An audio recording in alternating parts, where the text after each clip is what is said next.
perubahan tata guna lahan, perubahan agraris dari segi lahan pertanian menjadi penggunaan atau tata guna lahan lainnya. Jadi dan ini terjadi dalam 5 tahun terakhir.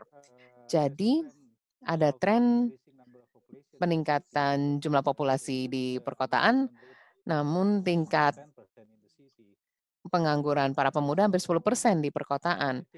Jadi saya rasa ada sesuatu yang tidak jadi ada hal tidak tersambung begitu ya. Jadi mereka para pemuda pindah ke kota tanpa adanya peluang untuk lapangan kerja dan mungkin tingkat pengangguran diakibatkan perubahan tata guna lahan dari pertanian ke tata guna lahan lainnya. Dan seperti Anda sebutkan, penelitian menemukan bahwa banyak para pemuda masih tinggal di daerah pedesaan yang masih mengalami perubahan agraris ini. Jadi mungkin Anda bisa bahas apa perubahan itu? Dan ini memiliki banyak faset dan sangat rumit. Saya tidak bisa memberikan penjelasan definitif. Jadi pengalaman para pemuda dan gender, dari sudut pandang itu kita bisa mengatakan bahwa kami melihat tren lapangan kerja sangat terpengaruh oleh gender dan banyak diferensiasi. Di daerah pedesaan banyak perempuan muda yang lulus dari SMA dan bekerja dalam bidang jasa pendidikan dalam pelayanan kesehatan. Jadi profesionalisasi dari tenaga angkatan kerja perempuan muda. Jadi kalau Anda optimistis, Anda bisa memandang ini sebagai berarti mereka memiliki mata pencarian dengan gaji tetap, jadi resikonya lebih rendah dan lebih memberdayakan sektor pemuda tersebut. Untuk pemuda laki-laki, kami menemukan bahwa berdasarkan data kami dan di bagian lain Indonesia dan Asia Tenggara, banyak yang tidak lulus SMA dan terus bekerja dalam sisi produksi dan mata pencariannya berbasis komoditas. Jadi banyak muda laki-laki yang tetap bekerja dalam bidang pertanian, dan kalau mereka bekerja di rumah sakit atau bekerja di dalam pemerintahan, banyak yang masuk ke industri padat karya, jadi pekerja di perkebunan, dalam industri konstruksi, membangun jalan, mencampur semen untuk jalur kereta api dan sebagainya. Dan sebagian banyak tidak pesisir, di mana mereka terlibat dalam bentuk-bentuk pekerjaan kelautan seperti rumput laut dan sebagainya. Dan banyak unsur yang terlibat di sana. Jadi pekerjaan yang Anda lakukan begitu menarik karena Anda harus menguraikan tren-tren yang ada saat ini, dan memang tren tersebut sangat berlapis. Seperti Anda bahas sebelumnya, gender memainkan peran yang berbeda dalam industri. Penelitian juga akan dari geografis, dari pedalaman, pesisir, dan periurban atau pinggiran. Mengapa Anda mempertimbangkan ketiga lanskap tersebut? Mungkin Wilma dan Dr. Wilma dan saya bisa menjawab pertanyaan ini. Saya rasa pertama-tama kami mengamati cara di mana salah satu bentuk lapangan kerja untuk para pemuda dalam sektor tertentu berkaitan dengan peluang-peluang sosioekonomi lainnya di sektor lainnya. Dan dalam jargon akademiknya ini adalah dimensi relasional dari lapangan kerja pemuda. Jadi kami memahami bagaimana lapangan kerja pemuda di satu bidang berkaitan dengan peluang dan pembangunan di sektor lain. Dr. Wilma? Kami menggunakan pendekatan lanskap karena kawasan memang daerah ini memang seperti itu. Sulawesi Selatan memiliki daerah pegunungan dengan juga garis pesisir yang panjang dan juga urbanisasi yang semakin meningkat. Jadi Kota Makassar lebih memiliki populasi hampir 2 juta jiwa dan merupakan dan kota terbesar kedua Parepare yang akan terhubung melalui jalur kereta api juga semakin bertumbuh jumlah populasinya. Jadi kami berusaha untuk menggambarkan kondisi daerah yang berubah baik di karena semuanya masing-masing memiliki karakteristik yang berbeda. Dan saya rasa sangat menarik bahwa pendekatan lanskap itu dilaksanakan karena kita harus memikirkan tempat asal. Ini bagian dari bukti yang dibutuhkan untuk memberikan rekomendasi untuk kebijakan. Anda juga menyebutkan tingkat pengangguran 10%, dan untuk saya ini agak mengherankan. Mungkin Anda bisa menjelaskan mengapa tingkat pengangguran begitu tinggi? Mungkin apa hipotesa Anda saat ini? Jadi tingkat pengangguran muda tinggi saat ini, tapi ini juga tren yang terjadi di seluruh negara. Seperti disebutkan Profesor Wolf tadi, khususnya ini terjadi di daerah perkotaan, di mana kami berasumsi bahwa karena ada penurunan peluang untuk lapangan kerja di daerah pedesaan, atau media melaporkan bahwa tren jumlah petani di Indonesia menurun di negara. Mungkin populasi pemuda tidak tertarik dalam pekerjaan di lapangan pertanian atau peternakan. Jadi mungkin itu yang terjadi, itu yang kami amati di Sulawesi Selatan. Dari Anda berdua, kira-kira menurut Anda bagaimana tingkat keterampilan para pemuda yang pindah ke daerah perkotaan dan bagaimana dampaknya pada peluang mereka? Jadi sulit untuk menjawab saat ini karena adanya pandemi ini kami tidak bisa melakukan pekerjaan di lapangan. Jadi kami masih belum tahu persisnya apa kesenjangan dari tingkat keterampilannya. Tapi dari data statistik yang bisa kami kumpulkan mengindikasikan bahwa para lulusan SMK tingkat penganggurannya lebih tinggi. Jadi ada ketidakcocokan antara apa yang diperoleh para pemuda, pendidikan diperoleh mereka dengan peluang kerjanya. Jadi itu gambaran kasar pada saat ini.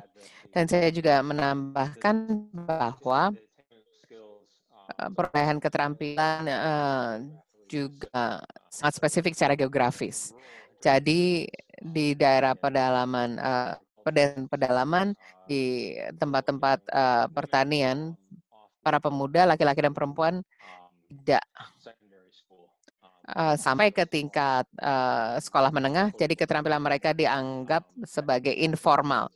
Jadi spesialisasi teknis dalam pertanian peternakan dan seringkali tidak terlalu diperhatikan oleh pembuat kebijakan dalam peningkatan keterampilan dan modernisasi untuk mereka.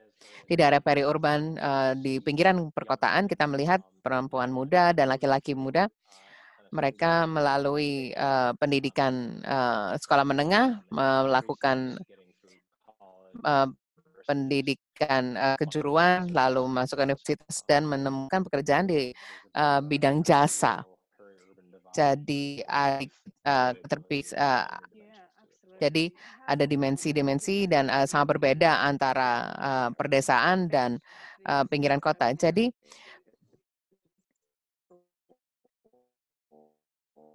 bagaimana dampak di daerah kota melihat penurunan? Menurut Anda kira-kira seperti apa? Dr. Wilma, mungkin Anda jawab dulu dan saya bisa melengkapi jawaban Anda. Saya rasa bahwa ada beberapa peluang lapangan kerja yang kemungkinan akan tersedia di Kota Makassar atau di pinggiran Kota Makassar. Dan seperti disebutkan Wolf, ada peningkatan tren lapangan kerja yang tersedia dalam industri konstruksi. Karena ini yang tengah terjadi sekarang dari perubahan tata guna lahan, di mana banyak sawah atau pertanian lahan kering yang diubah untuk pemukiman. Jadi banyak pekerjaan yang tersedia di industri konstruksi. Jadi karena itu mereka yang datang dari pedesaan dengan tingkat pendidikan rendah, khususnya laki-laki, mereka memanfaatkan peluang tersebut. Sementara untuk perempuan muda, mereka yang mendidikan tingkat pendidikan yang lebih tinggi lalu berusaha mencari pekerjaan dalam industri jasa.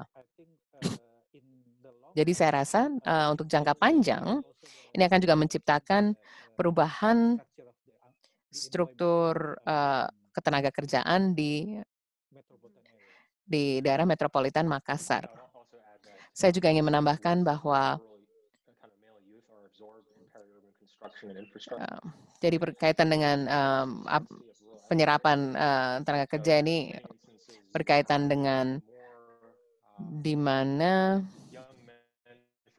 lebih banyak laki-laki dari pedesaan berpindah dengan cepat, mungkin karena ada kekeringan, ada ancaman bahaya tertentu, tidak banyak peluang untuk pertanian, peternakan, dan mereka pindah ke daerah pinggiran kota atau peri-urban, tapi tidak menemukan lapangan kerja karena ketersediaannya memang rendah. Jadi ada surplus tenaga kerja karena mereka tidak memiliki peluang lapangan pekerjaan dan mereka harus memanfaatkan waktunya dengan cara lain dan bisa menyebabkan implikasi sosioekonomi yang negatif.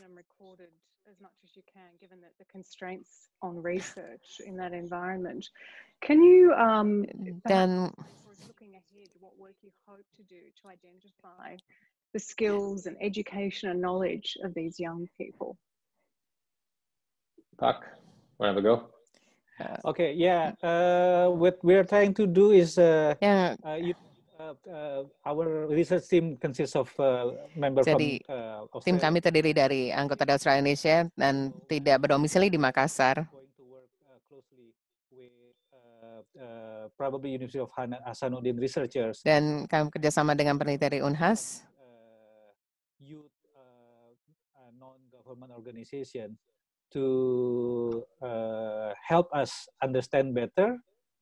Bagaimana lebih memahami apa yang terjadi di daerah Makassar dan Sulawesi Selatan,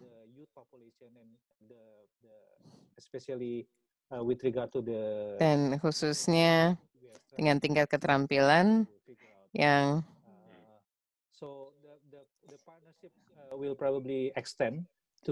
dan kemitraan ini akan diperluas dan beberapa organisasi LSM dan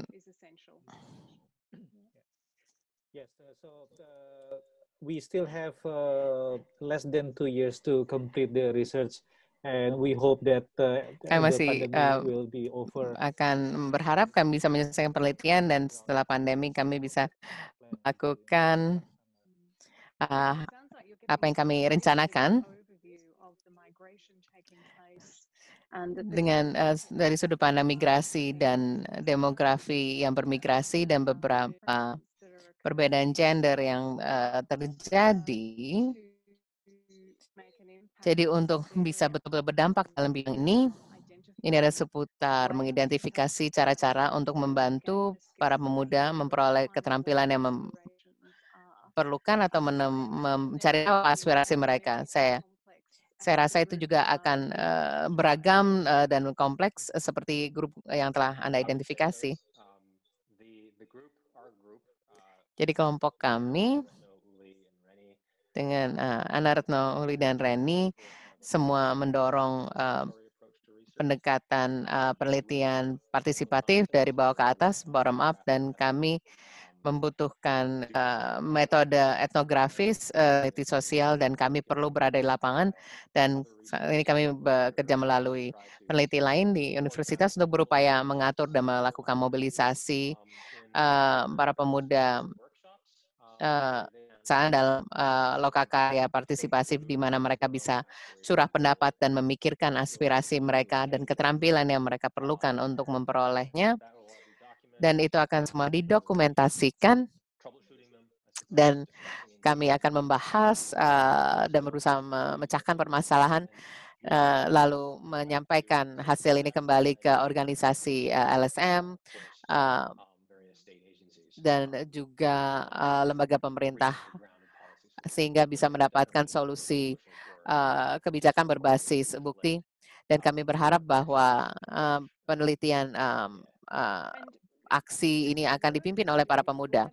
Jadi apa yang Anda lakukan? Apakah ini termasuk dampak kebijakan dari pemerintah Sulawesi Selatan dalam membantu para pemuda dalam bidang pariwisata atau memberikan pelatihan bahasa Inggris? Apakah itu juga akan Anda pertimbangkan?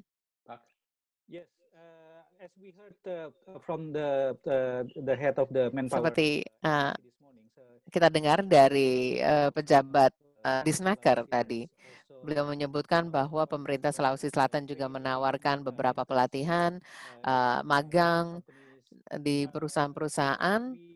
Jadi kita akan mengidentifikasi. Jadi bagian dari penelitian kami melakukan analisa kebijakan dalam program dan kebijakan yang mereka tawarkan dan bagaimana aspirasi para pemuda. Ini adalah satu hal yang masih kami ingin ketahui, apa yang mereka butuhkan, apa yang mereka perlukan, dan apakah program pemerintah memenuhi aspirasi mereka, kebutuhan mereka atau tidak. Satu hal masih membingungkan untuk kami pada saat ini, dan kami mempertimbangkan ini dalam diskusi kami. Dr. Wilmar, Anda menyebutkan sebelumnya tentang persepsi tentang pertanian, peternakan, dan ini tidak dianggap sebagai pilihan karir yang baik, dan ini juga terjadi secara nasional. Tapi fakta bahwa Sulawesi Selatan memiliki industri laut, basis pertanian peternakan yang kuat, kita melihat lebih banyak wirausahawan agtech, wiraswasawan dalam bidang agribisnis. Apakah ini akan berdampak? Saya sangat ingin melihat bagaimana pencitraan ini akan berubah dengan peningkatan atau keberagaman dari ketersediaan pekerjaan dalam bidang pertanian peternakan. Kalau kita bisa mengubahkan pencitraan atau persepsi para pemuda tentang pekerjaan peternakan, pertanian yang bukan hanya secara tradisional berkutat dengan tanah dan kerbau, maka ini akan mengubah masa depan di Sulawesi Selatan. Dan pada tahap ini kemungkinan besar ini akan menarik laki-laki muda dibandingkan perempuan muda, karena Anda sudah melihat ada preferensi gender yang sangat menonjol berkaitan dengan aspirasi dalam lapangan pekerjaan. Karena perempuan muda cenderung memiliki tingkat pendidikan yang lebih tinggi, mereka mencapai tingkat pendidikan tertentu, dan mereka memilih untuk bekerja bukan dalam bidang pertanian, peternakan. Namun kalau kami bisa mengidentifikasi perubahan tentang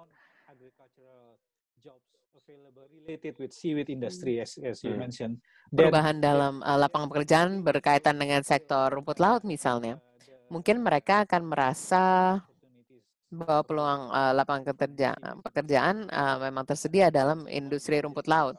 Salah satu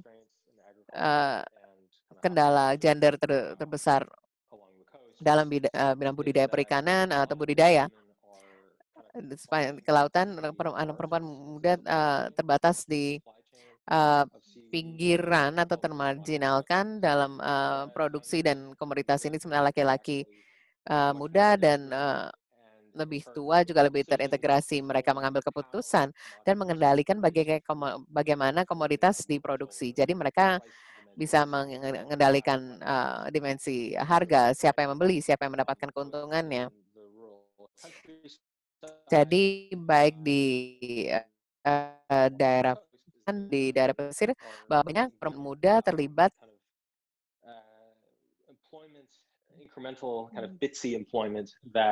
hanya mendapatkan sedikit sekali porsi dari ketenaga kerjaan. Jadi hanya mungkin untuk pengolahan dan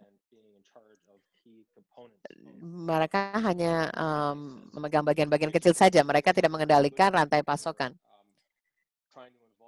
Dan mungkin ini bukan hal yang terlalu positif dalam melibatkan perempuan muda untuk terlibat dalam tani peternakan. Jadi mereka harus bisa menafkahi keluarganya dan ini agar mereka tidak terus pindah ke perkotaan. Jadi saya rasa ini adalah satu hal yang sangat penting. Ya, sangat penting karena Anda juga bekerja sama dengan rekan-rekan yang melakukan proyek lain, satu dalam bidang rumput laut, dan meningkatkan produktivitas dan pendapatan dalam industri tersebut, dan juga dalam rantai pasokan.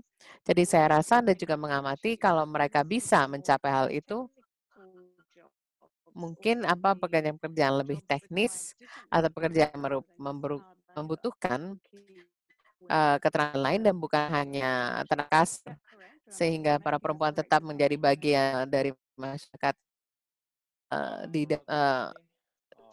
luas. Kalau bicara secara luas, mungkin saya tidak menggunakan istilah tenaga kasar, jadi lebih integrasi dan pengendalian yang lebih luas tentang bentuk-bentuk produksi di pesisir dan di perdesaan.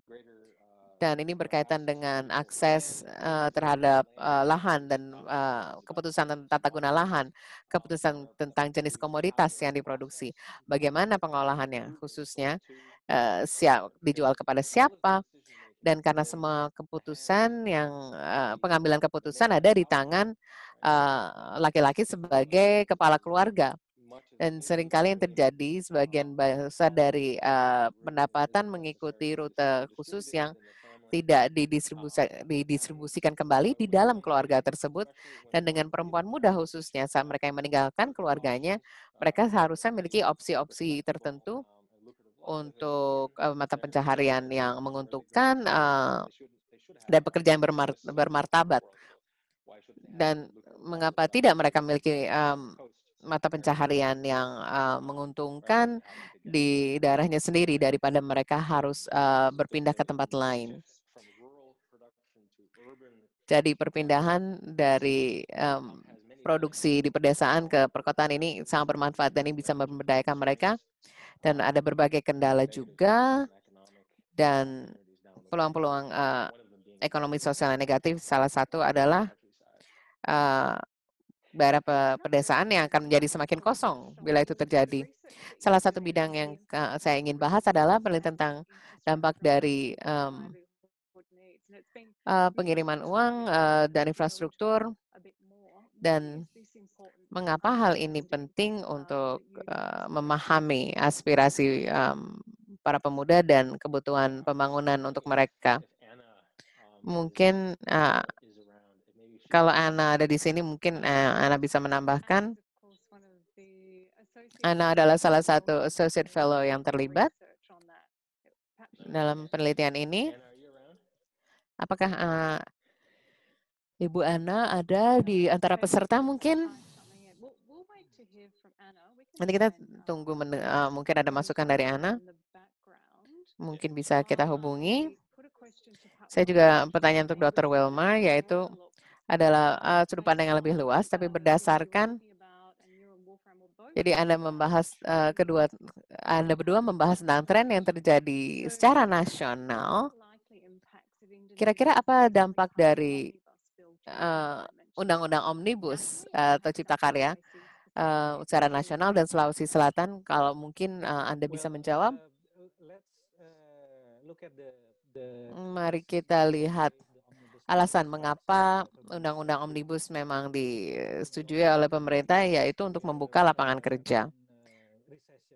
Kami sedang mengalami resesi, kami sangat membutuhkan investasi untuk masuk ke seluruh daerah Indonesia, bukan hanya di Jawa. Karena itulah Undang-Undang Omnibus diberlakukan untuk memangkas birokrasi.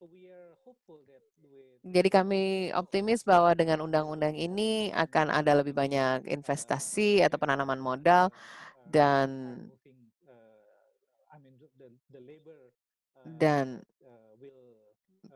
tenaga kerja, angkatan kerja bisa bekerja kembali dengan, jadi kami sangat membutuhkan lapangan pekerjaan khususnya di Sulawesi Selatan. Jadi mari kita lihat. Jadi beberapa bulan ke depan sangat penting tentang bagaimana pelaksanaan undang-undang ini dalam dijadikan peraturan turunan. Dan peraturan turunan tersebut itulah di mana kita bisa melihat dampak dari undang-undang yang signifikan di Indonesia ini. Saya juga ingin memastikan bahwa kita memikirkan tentang bagaimana, jadi Anda akan mengumpulkan banyak informasi tentang para pemuda. Jadi tempat asalnya, kemana mereka pindah, pekerjaan apa yang mereka ambil, apa aspirasi mereka, dan keterampilan apa yang mereka butuhkan. Apakah Anda mendapatkan indikasi awal tentang keterampilan dan pelatihan yang mereka cari? Dan saya berbicara tentang panel kebijakan sebelumnya saat mereka berbicara tentang departemen atau kementerian pemerintah khusus. Apakah ini seputar keterampilan mendasar seperti keterampilan komputer, data? Apakah ada indikasi awal yang sudah Anda temui? Ya, jadi dari segi jalur kereta pembangunan jalur kereta api tahun lalu kami berkesempatan untuk mengunjungi developer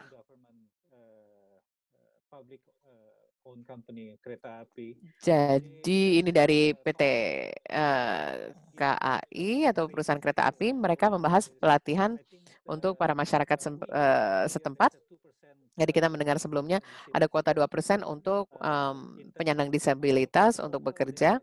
Jadi untuk masyarakat lokal kuotanya minimum 20%. Jadi menawarkan lapangan pekerjaan untuk tenaga kerja atau angkatan kerja lokal. Dan PT Kereta Api memahami bahwa ada kesenjangan dari keterampilan yang diperlukan untuk bekerja di sektor perkereta apian. Jadi mereka merekrut dan mereka menawarkan pelatihan untuk beberapa masyarakat lokal untuk mempersiapkan mereka untuk bekerja saat jalur kereta api nanti beroperasi.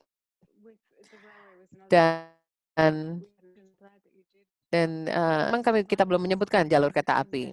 Tapi apakah akan ada perbedaan gender seputar jalur kereta api dan potensi lapangan pekerjaan dan pelatihan dan peningkatan keterampilan? Seperti saya sebutkan sebelumnya, saya katakan bahwa para perempuan tingkat pendidikannya cenderung lebih tinggi, jadi mereka kemungkinan besar akan bisa mengisi posisi-posisi berkaitan dengan pekerjaan di kantor atau mungkin dalam urusan tiket atau karcis yang menjadi bagian dari operasional kereta api. Mungkin mereka bisa mengisi pekerjaan seperti itu dibandingkan para laki-laki yang mungkin memiliki talenta yang lebih baik, kalau boleh dibilang seperti itu, dibandingkan para laki-laki. Jadi saya melihat bahwa juga ada peluang-peluang pekerjaan yang akan dihadirkan oleh jalur kereta api antara Makassar dan Parepare ini. Jadi saya akan mengecek kolom chat untuk memastikan tidak ada pertanyaan lain. Tidak ada? Berarti saya bisa mengajukan pertanyaan lainnya. What are the next steps from now? Apa langkah-langkah berikutnya? Anda menyebutkan bahwa Anda ingin berada di lapangan, di provinsi ini bekerja, bertanya atau berinteraksi dengan para pemuda. Memang sudah ada sejumlah interaksi. Apa yang Anda harapkan bisa dilakukan dalam 6 bulan ke depan untuk mengembangkan gagasan Anda tentang apa yang apa bayangan Anda tentang situasi konstitusi terakhir? Jadi ada beberapa kegiatan dan ini tergantung pada konteks COVID dan bagaimana ini berdampaknya pada dampak kesehatan, karena kami tentunya prioritas pertama adalah menjaga kesehatan semua pihak yang terlibat. Kami akan bertemu sebagai tim lebih intensif. Kami akan berkomunikasi melalui pair untuk mengidentifikasi pihak-pihak yang bisa menjadi kolaborator dan juga untuk menentukan bidang-bidang kasus utama, dan ini berkaitan dengan gradient landscape dari peri-urban, urban dan pesisir, lalu bisa memulai pekerjaan lapangan melalui perwakilan untuk memulai pengumpulan data. Akan ada 2 atau 3 penelitian paket penelitian jangka panjang yang melanjutkan dari proyek percontohan. Jadi arsitektur penelitian harus dibuat strukturnya sehingga kolaboratif. Dr. Wilmar, jadi kami sudah mengidentifikasi beberapa kabupaten dan di kabupaten tersebut kami beridentifikasi kecamatan atau desa yang akan membutuhkan profil yang ingin kami amati. Ini akan meliputi Kabupaten Maros, Baru, dan Pangkep.